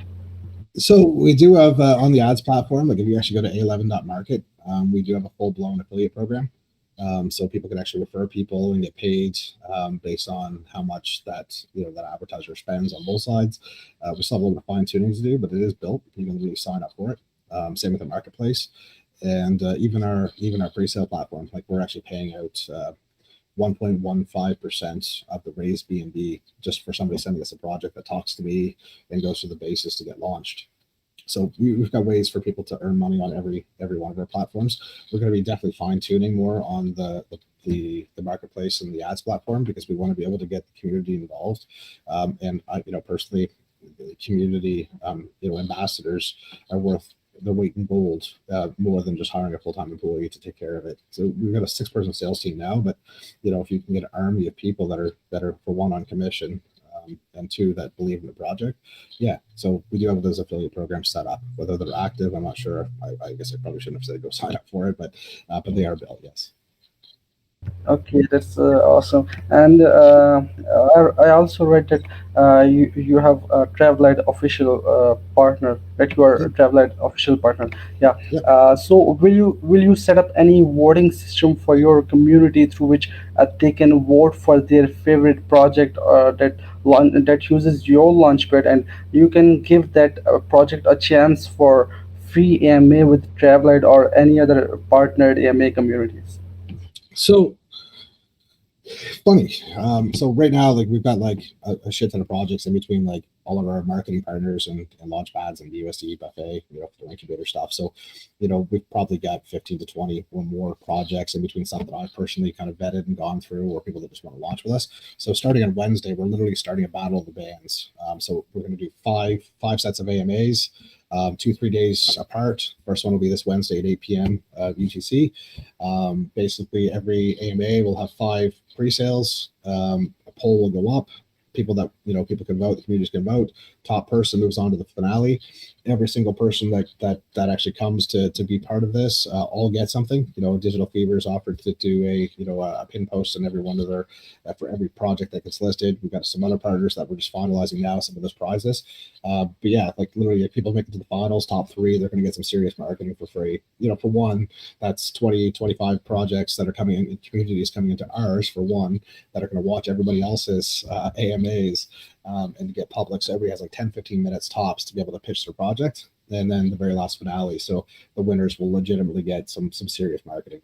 We haven't finalized a lot of it, but it's a full-blown AMA to our marketing services and a big push. And the top person actually gets an investment from me or our company. Okay, and one last quick and very simple question from my side. I want to know what is the gas fee for minting an NFT to be eligible for crypto insurance for the Polar Presale platform? I don't know what the actual gas, because that would be more. I think that's more on the chain side of things, but it's $250, like 0.618 BNB right now. plus whatever the gas is at right now, because I think that's more to do with more than the transaction side of things versus my cost. Okay, great. You guys have really great plans for the project, and thank you so much for answering my questions. Thank you. Hey, thanks, Venice. Always with the strong questions. We got Sweet Fire next. Hello, can you guys hear me? Yep. Okay. First of all, before I proceed, I must recommend your presentation. That was a very great one for you guys. So I'll go straight to my brief question. Actually, the question have been already touched more by you guys, but I didn't get the answer away. So I would like to know if the token holders have the right to participate in the govern of the project, and what kinds of decision could they have to vote on if they are allowed to vote on the govern. Do you get the question? So here's the deal on that. I believe in community. I believe in the community votes, but you're never going to make everybody happy. Even I guess I don't want to make this a negative thing, but in my personal life, like let's talk to me personally for a second. Like I don't like mixing business and pleasure, like business with friends, family, just because somebody might have a different vision to where my goals and vision are. It is a community project for sure, but it's definitely like the buck stops with me. So when it comes to decisions, would we take votes for sure? Absolutely. But at the end of the day, if it didn't follow the vision of Apollo, and what we have goals, it wouldn't be something I would do. It's definitely not a DAO or a community run meme coin. This is a straight up business with hundreds and hundreds of thousands of dollars currently invested of my money. So again, that's maybe a little bit too negative, but yeah, coming from the voting aspect, we are 100% putting voting in when it comes to our private launchpad that's going to be launched. So community can actually vote to which projects are going to be listed on that for sure. But when it comes to the actual company decisions, it's not going to be something that's going to be readily, a thing. Okay. Thanks for the answer. Also, I'll go to my next question. How do your project manage to strike a balance between developing the technology and keep peace with eh, between developing the technology and keep peace with technology trade? And do you get the question? Between developing the technology and what? Let me come again. I said, how do your project manage to strike a balance between developing the technology i- and increase the volume of the token? It's a great question. It's we've got a massive team, right? So like coming from a dev side of things, so like like I work a lot, but we have a massive team. We've got a lead developer that takes care of pretty much all the technology side of things. I am on a call with our dev team 2 times a day, like every day, just to get the updates of where we're going, talking about the roadmap, cracking the whip a little bit sometimes just to make sure that we hit these unreasonable deadlines that I put on shit. But when it comes to the token side, every aspect of our business actually has 2 sets of marketing for it. Really, like even look at the pre-sale platform, for example, like in both, like you have to market for people to get listed on it, the market for people to use it, and then the token side of things, we need people to invest in the project. Then there's even like the NFT side, like pitching the utility aspect of that. So the focus for sure is our investors, like hands down. That's where the buck stops. Like that's what we're doing this for, so everybody can make some money, get that utility. That's the point. So we do have marketing partners that are with us to help push the token, and me as the business owner, we're bringing on the sales staff to be able to manage the technology aspect and the marketing of the other platforms. So even on the marketing aspect, we're auto converting that money for the marketing from the tokenomics. That money stays with the token. That money will never ever be used to market the platforms. That's the business. Like the utility is the business expense. All that money will be used, that are generating from those platforms, and the token money is what it is. And then, we'll definitely use the platform's money as well to market the token. It just won't go the other way and dilute the amount of push that we're going to be doing to take those all-time highs on the token side of things. Okay. Thanks. So my last question is this. So it's very brief. So if what will I gain if I bring in new investors into your platform? What, sorry? I guess he's basically trying to understand if there is some sort of a referral program. Not on the token side of things, no. But there is for sure. Like I said, there's massive rewards on all three platforms, bringing in both sides. Users. I guess on the pre-sale platform is more on the bringing projects to us. That we don't expect them to sell it. We expect just that introduction, and then we'll pay out a referral for sure. And then we have the referral programs on the other two platforms. Sweet Life, thank you so much for the questions. Pat, thank you for the responses. Sayed, you're next, sir. Yeah, thank you, Noah. So you mentioned a lot of detail about your marketplace. So I was wondering that are only the services and products related to crypto listed on the Apollo marketplace, or non-crypto related services provider can also offer their services on your platform, maybe in future as well? Yeah, like everything's up for once crypto starts becoming more mainstream, like it's doing damn well, over the last 18 months, 2 years, to be more mainstream. So once that happens, then yeah, absolutely, is there going to be different niches used? And even in the lock screen ads app, would we bring in other types of niches, whether it be clothing and tech and whatever? Absolutely, we could look at that kind of stuff on the ads platform too. So the focus right now is blockchain, it is crypto, and we've got that roadmap pushing forward. So once our massive roadmap is coming to the terms, then we'll actually create a brand new roadmap, which 100% would definitely start expanding outside of the crypto space. Okay, got it. And on your marketplace, native token will be used as a payment method, or BUST is used? No, it's we use honestly, there's we want it to be cross chain. Like I don't want to peg ourselves to have people need like BUSD to buy marketplace or buy ads, because with all these new chains coming out, like a Crow project, for them to be able to use our ads platform, like I don't want them to have to go sell to get into like literally that would be just a nightmare. So we've literally used coin payments integrations that accept all the major cryptocurrencies and that auto convert on the USD side on our side. But we did not build it as a DApp. It's basically a React website with a coin payments integration.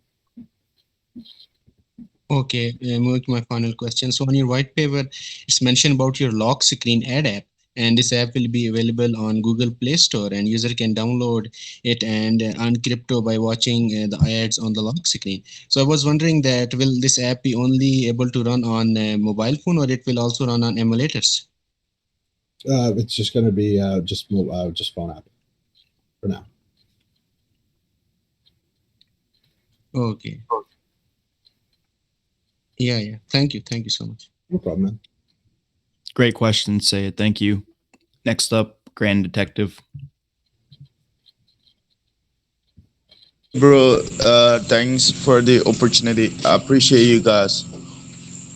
Actually, was wondering if you guys what the buy and sell tax of the project is, and also just wanted to know if you guys have some plans for expansion of the projects to creating your own NFT marketplaces whereby people can also carry out transactions of buying and also reselling in higher values.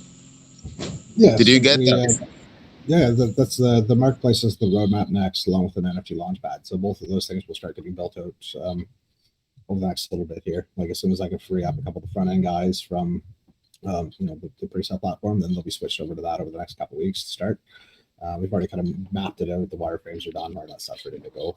When it comes to the token tax, like on our white papers, 30% buy and sell today until midnight Eastern time. So I don't know how many hours that is from now, but until midnight Eastern time, it's a 0 buy tax and a 13% sell tax.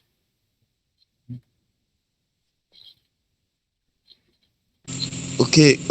What about your plans for expansion when it comes to creating other activities? When it comes to NFTs, plans for NFTs, how do you plan to extend the projects when it comes to NFT and creating your own personal marketplace? Well, like our all of our utility will still work on the marketplace. Like anybody that's staking our NFTs and tokens will get discounts on the transaction fees on the what's it called, like on the marketplace and on the NFT launchpad. Anybody that's staking is going to be able to get into those whitelist spots. So there's lots of more utility coming from our current NFT collection, pushing that forward.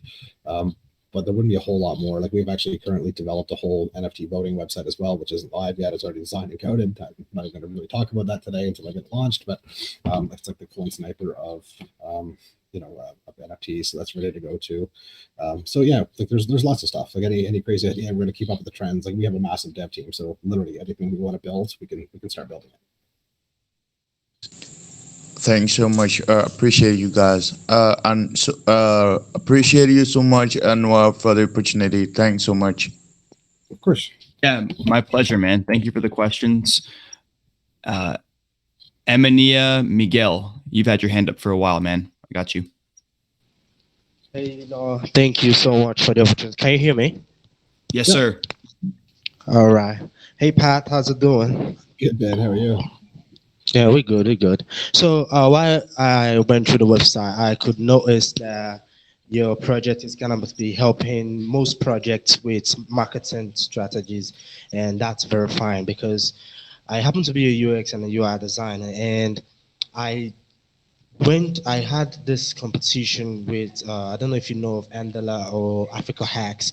Now these companies, they kind of host a competition for young devs here in Africa, and they pick the winners and they kind of help them out with pushing their project into the space, into the marketplace. So since you're going to be helping young devs, young projects like this with the marketing, I was thinking if you're going to be partnering with companies like this so that you'll be able to get more projects to kind of push into the marketplace, like help them out.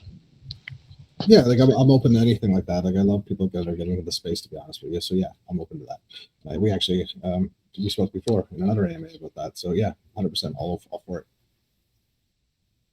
That's very nice. So just a quick one. Based on the fact that building a project from scratch doesn't take a day, it doesn't take a week to build a project down to where you've gotten to. So what is one thing that has been a problem for you and as you look through your roadmap, what is that one thing you see through the roadmap that you feel that, oh, this thing I think is gonna give us a little bit of issue right in the future, and what steps are you taking to kind of eradicate that issue? The only thing that we have in the concern right now, there's not even a concern, is mass adoption. That's the pretty platform, and creating these partnerships and these collaborations with these influencer groups and call groups and AMA groups and investor groups and marketing companies and launchpads. That's why we're doing this. It's strategic because you've got a short window, before other pre-sale platforms might pop up, and to be able to gain that massive traction and mass adoption. So that's the goal. Obviously, we want to be able to take those big guys market shares, and I can promise you that we have the team and the finances to do it. That's very nice. That's fine. Yeah, I really love the project, and you're doing fine. Thank you so much. Thanks, Noah. Yeah, thanks for the questions, man. Commissioner, you had your hand up. I don't know where it went. Let's go with Crypto Baby.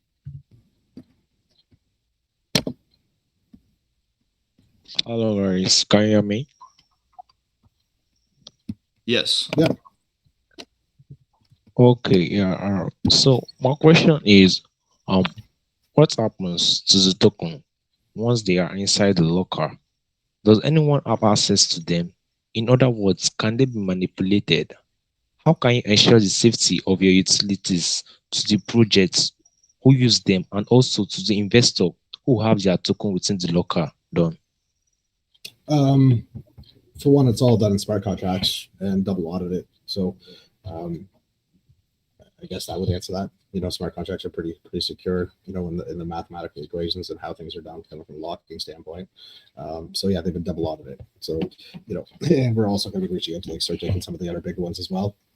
To get some added security or added inputs on what we've built. But yeah, right now, coming from a smart contract standpoint and double audited, definitely no concerns. And I think I spent more money on our platform, testing every possible variable of issues that you could possibly imagine than I've ever invested in a month, in the crypto space. So definitely, you're good. Okay, thanks for that great answer you've given me. And also, can I ask another last question? Sure thing. Okay, yeah, thank you, Noah. Okay, so as you all know, the value of the token is very important to the investors. So my question is, how do you plan to maintain the value of your token when it comes to day-to-day changes of markets? Yeah, so like it's one of those things like coming from like the profit sharing aspect. There's always going to be people launching tokens, needing marketing. Whether it's a bear market, bull market, it's not going to matter. So when it comes to the chart, yeah, 100%. Like BSC is BSC. Like there's going to be ups and downs. That's crypto for sure. But the people that are sticking with us, getting those profit share rewards, those tokenomics that we have in play for reflections, even if the volume is way down on our side, you're still going to be able to use our NFTs, use our tokens, and that's going to bring more people in, just on the simple fact of earning a passive income when it's in a bear market. And the flip side is our roadmap's massive. So when it comes to those announcements, those consistent changes and updates to our platform, it's just not going to stop.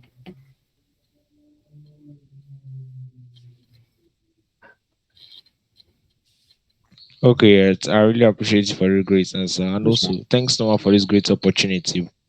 Thank you. Certainly, my pleasure. Thanks for the questions. Commissioner, you're next. Hello, can you hear me? Yes.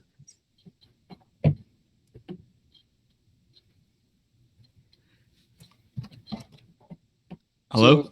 So I'm going to commend this project that is a good project. So my question is, how many team members do you have? Can you hear me? Oh yeah, Can you 12, hear me? 12 on staff. 12 on staff. Can you Me, hear me? 13. Stop. Please don't repeat that. Can you hear me? We can hear you. Just let Pat answer your question. You asked how many team members they have, and he's going to give you a response. 12 on dev side, between designers, front end, back end, Like, great. I'm- All right. Here, let me Pat, sorry about that, Pat. Go Hello, for it. I'm not done with my question. Sorry, Pat, go for it. Go ahead, Yeah, answer the man. question.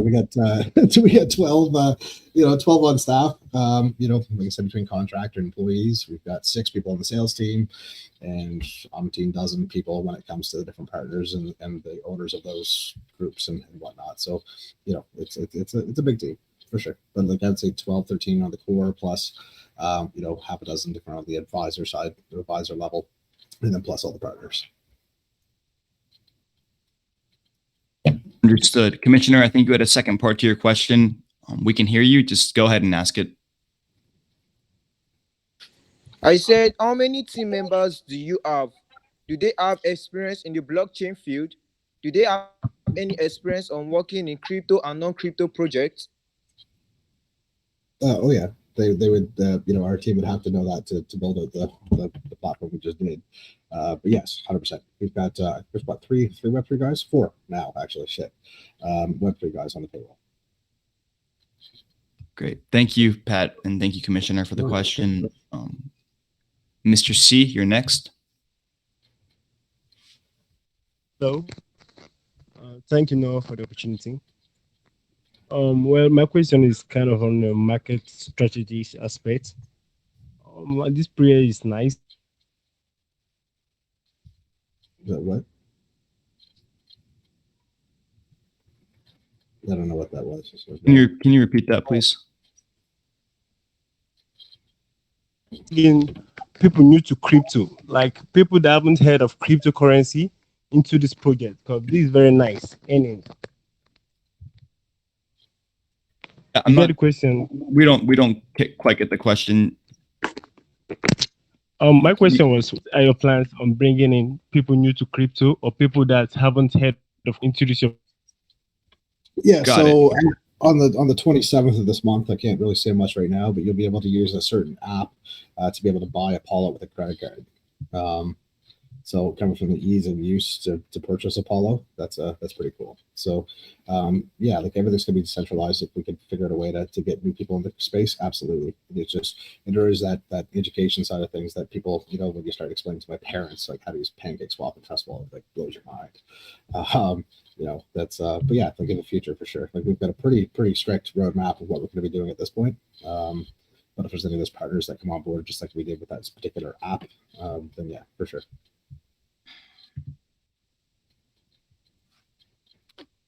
Thank you for the question. Next up is Crypto Mod. We got two more after that.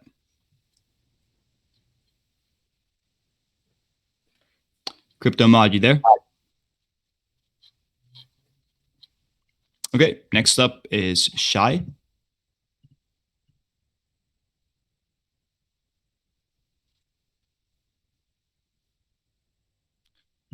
How about Jackie?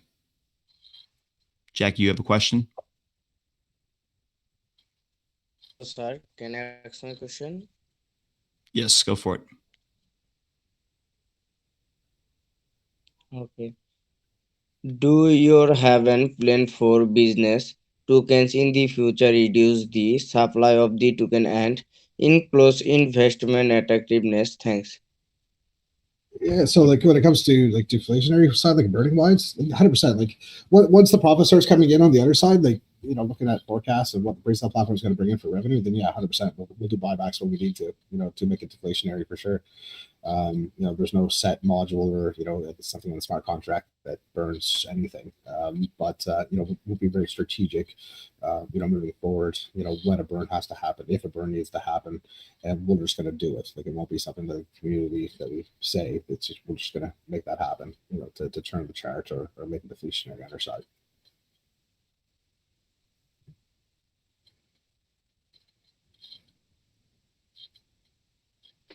Thanks. Next up is Chase.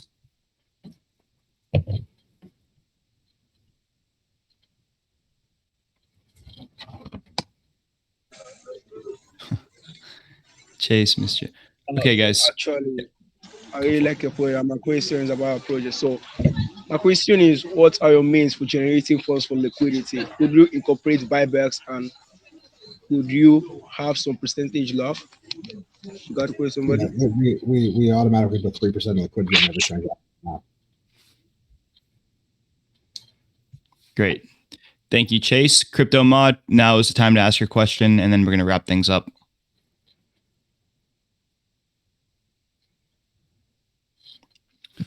Hey guys, can you hear me? Yes. Yep. Okay, I'll just go straight to my question. My question is about the token. You see, for most people, the main focus of every crypto community is on the price of the token. When the price goes up, people are happy, and when the price goes down, people are sad, and they tend to lose interest, in that project. So I just want to know, what is your team plan to strengthen and grow a local community, and how do we trust it as an investor?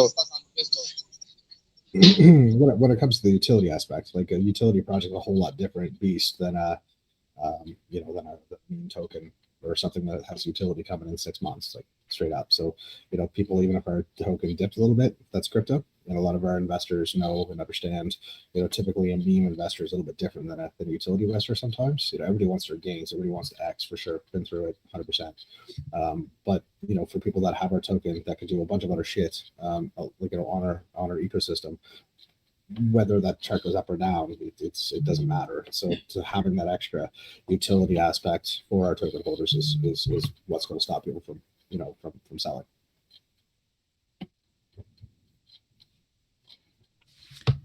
Thanks for the question, and thank you for the response, Pat. We got the final question of the AMA from Daily Cookie, and then we're going to wrap things up here. Sweet.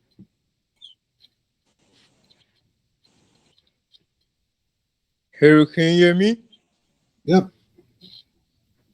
Hello? Yep. So I'm just going to go straight to my question. So my question is, how did you get the community involved in developing the project, and how did they build a strong community to grow globality? Was that like fast forward? Yeah, I think I wasn't sure if that was You my get me? connection. But yeah. Hey, buddy, ask your question one more time, please.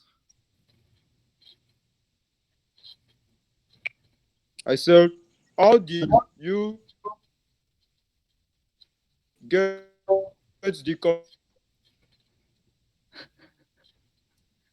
Guys, we really need to get some better mics here and maybe some better internet connections. I know it's not easy for everyone, but it also it holds up and it messes up the flow of the excuse me, holds up and it messes up the flow of the AMA when you're not audible and when you cut in and out. So please make sure that you have good connections and you have good mics.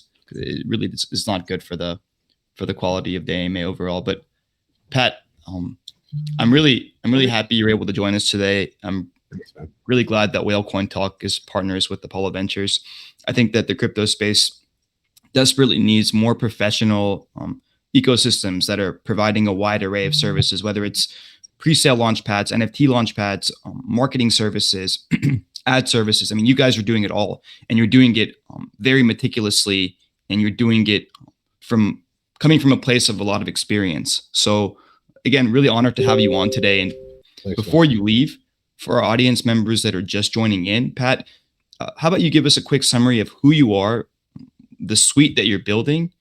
Tell us a bit about that, and yeah, leave us with a bang. Awesome. So guys, again, my name is Pat Riley, Ontario, Canada. Own Apollo Ventures. We've got 3 platforms already live currently. We launched on, I think it was the 4th of April, sitting at 1.6, I'm guessing, $1.6 million market cap. We've got an ads platform, crypto service marketplace, and a pre-sale platform that has massive features that is now going public on Wednesday for public use. Again, I just want to thank everybody that came to this AMA. Currently, right now, public minting. There's probably 100 NFTs left. If anybody wanted to grab those, definitely hop over to our Telegram and go to the minting website. Also, buy tax is set at 0 until midnight Eastern time today. So definitely, I definitely really appreciate you guys taking the time. It's definitely an honor. I know to be a part of Bitcoin Talk and that partnership. So truly looking forward to some crazy stuff and some good stuff moving forward. Yeah, man, the honor is all ours. Looking forward to the future and looking forward to seeing what you build, seeing what we build, and a bright crypto future. Yeah. Absolutely, my man.